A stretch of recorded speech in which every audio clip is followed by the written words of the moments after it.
For our daily devotion, guys, it's March 2, 2026. Lamentations 3:25-26. The Lord is good to those who wait for Him. To the soul who seeks Him, it is good that one should wait quietly for the salvation of the Lord. In the stillness of waiting, God is not absent.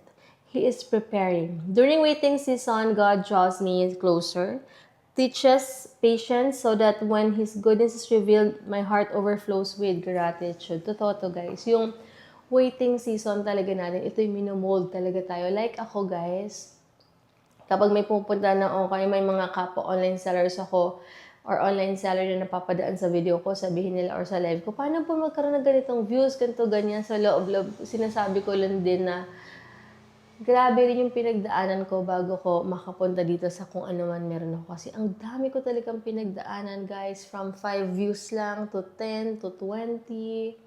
Tapos, ilan lang yung nag-order. Sobrang saya ko na nun kasi kahit papano, alam mo yon.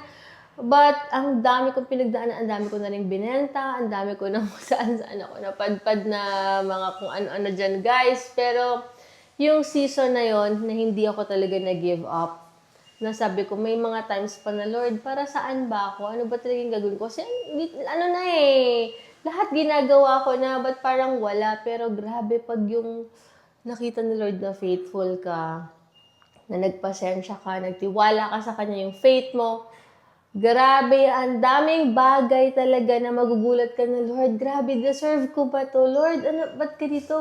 Grabe naman to. Totoo yan, guys. Minsan yung know ni Lord is, He's just preparing us, guys, na magtiwala, mag-surrender lang talaga sa Kanya. Kaya ako nasa season of waiting kayo, kapit lang, just keep the faith. Alam ko, cliche to, guys, pero ilang years ako nag-antay na naging faithful lang ako, nagpatuloy ako kasi gusto ko talaga ito ginagawa ko. Passion ko talaga na alam naman ni Lord na yung heart ko. So, ayun na. So, hindi naman ayun na, pero malayo pa tayo, guys. Still nag-recover pa tayo kasi marami tayong binabayaran. Pero, yung masasabi mo na grabe, Lord, yung ilang years na yon, tapos kahit papano, marami po nagtitiwala sa akin like kayo. So, maraming salamat din talaga. Alam niyo yan sa mga minors ko nung support sa akin. Alam ko dinala talaga kayo ni Lord dito, guys. So, ayun, I pray na pasensya pa, guys. Mahabang pasensya. Faith lang talaga. At never tayo pababayaan ni Lord. And yun, have a blessed day, guys.